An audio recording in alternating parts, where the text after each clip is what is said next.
Ok, bienvenue sur cette vidéo. Aujourd'hui, je vais vous montrer comment faire une boucle à l'infini. Exemple, allumer le texte sur un panneau et l'éteindre, allumer, l'éteindre, comme ça à l'infini. Donc, vous avez besoin de deux choses, donc d'un déclencheur en fait, de deux déclencheurs et de deux générateurs.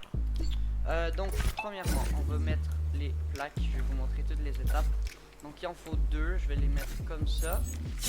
Les paramètres, déclenché par un joueur, oui. Déclenché par les dégâts, oui. Nombre de déclenchements infini, lui c'est très important, il faut faire retardataire 1 seconde. Délai de réactivation, non. Son du déclenchement, non. Déclencher les effets visuels, non. Ces trois là c'est pas très grave, ça change rien. Ensuite visibilité, faut mettre oui. Activer au démarrage du mini-jeu, oui. Après il faut faire ça, je vais vous expliquer. Activer le c'est reçu depuis canal 4. Désactiver c'est reçu depuis canal 3 au déclenchement transmettre sur canal 3. Pourquoi j'ai pas pris canal 1 et 2? Parce que en fait j'ai fait une map où je vais mettre plein de trucs comme je suis en train de faire en fait, des trucs inutiles. Comme là en fait, c'est là que j'ai fait le téléporteur dans la dernière vidéo. Et j'ai déjà pris le canal 1 et 2, donc là je vais le faire avec 3 et 4. Mais imaginez que le 3 c'est le 1 et le 4 c'est le 2, comme ça va un peu moins venir.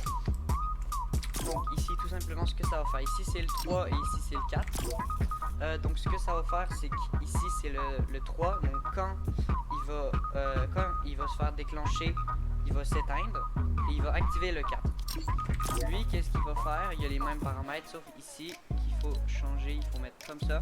Puis c'est le 4, ce que ça va faire c'est que après quand le 3 va l'activer, il va être activé et après il va se désactiver et il va activer le 3.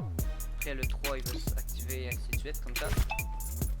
Ok, maintenant les monstres, méga brut. Moi j'ai pris des méga bruts mais vous pouvez prendre n'importe lequel.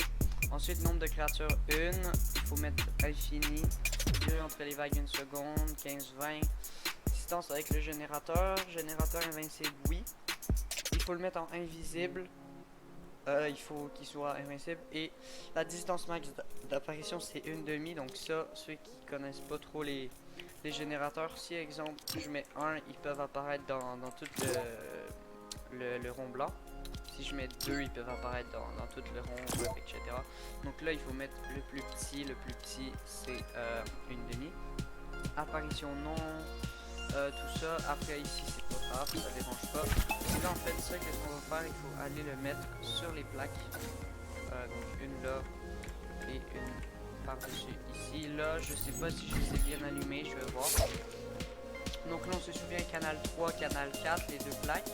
Donc ici si on veut exemple allumer et éteindre le panneau, ce qu'il faut faire c'est que ici il faut mettre que ça l'affiche le texte au canal 4 ou 3 là, les deux c'est pas grave, on peut mettre comme ça aussi. Mais il faut juste que ça soit les deux qui sont là. Maintenant on va tester. Donc là normalement les monstres vont apparaître.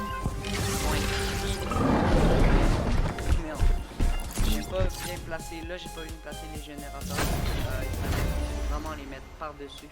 Faut vraiment qu'ils soient pile dessus. Donc je vais mettre fixé sur la grille, je vais mettre 8, ça va aller, ça va être facile de le mettre. Je vais mettre pile dessus comme ça. Donc là en fait ce que ça fait normalement ils peuvent pas avancer, ils sont pris parce qu'il y a le générateur mais ils peuvent comme juste apparaître dedans, donc ils sont pris dans le générateur invisible mais on le voit pas. Donc ce que ça fait c'est ça, donc ça l'active, ça le désactive comme ça sans arrêt à cause qu'il y a deux monstres dessus. Et donc ce que ça fait ici, ça l'allume et ça l'éteint le panneau. Oublie pas de mettre le code créateur optical comme c'est écrit.